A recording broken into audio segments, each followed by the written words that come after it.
ராணிப்பேட்டை முத்துக்கடை பேருந்து நிலையத்தில் பிஜேபி சார்பில் பட்ஜெட் விளக்க பொதுக்கூட்டம் நடைபெற்றது.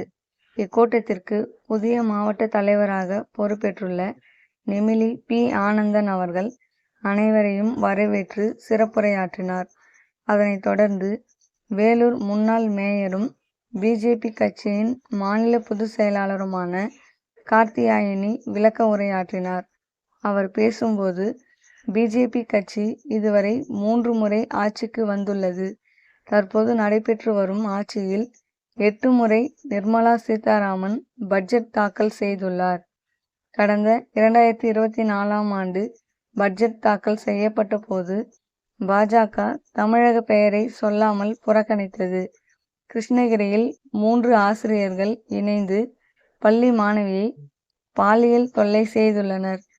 தமிழ்நாட்டில் பெண்களுக்கு பாதுகாப்பு இல்லை. போதைப்பொருள் மாநிலமாக தமிழகம் மாறி வருகிறது. டாஸ்மாக் விற்பனையில் ₹1 தமிழ்நாடு கஜானாவிற்கும் மீதமுள்ள ₹9 அமைச்சர் மூலமாக ஸ்டாலின் குடும்பத்திற்கு செல்கிறது. இதனை அண்ணாமலை கர்ஜனையோடு தட்டி கேட்கிறார். மயிலாடுதுறையில் 2 கல்லூரி மாணவர்கள் கள்ளச்சாராய விற்பனையை தட்டி கேட்டதால் வெட்டி படுகொலை செய்யப்பட்டனர். தமிழ்நாட்டில் என்ன ஆட்சி நடக்கிறது? கேள்வி கேட்கக்கூடாதா? 2026ஆம் ஆண்டு தமிழகத்தில் தாமரை மலரும். அடுத்த முதலமைச்சராக அண்ணாமலை அமருவார். இவ்வாறு கார்த்தியாயினி பேசினார். இந்த பொதுக்கூட்டத்திற்கு மாவட்ட, நகர, ஒன்றிய கிளைக்கழக நிர்வாகிகள் ஆகியோர் கலந்து கொண்டனர். நிலவன் டிவி செய்திகளுக்காக ராணிப்பேட்டையிலிருந்து ஆனந்த்.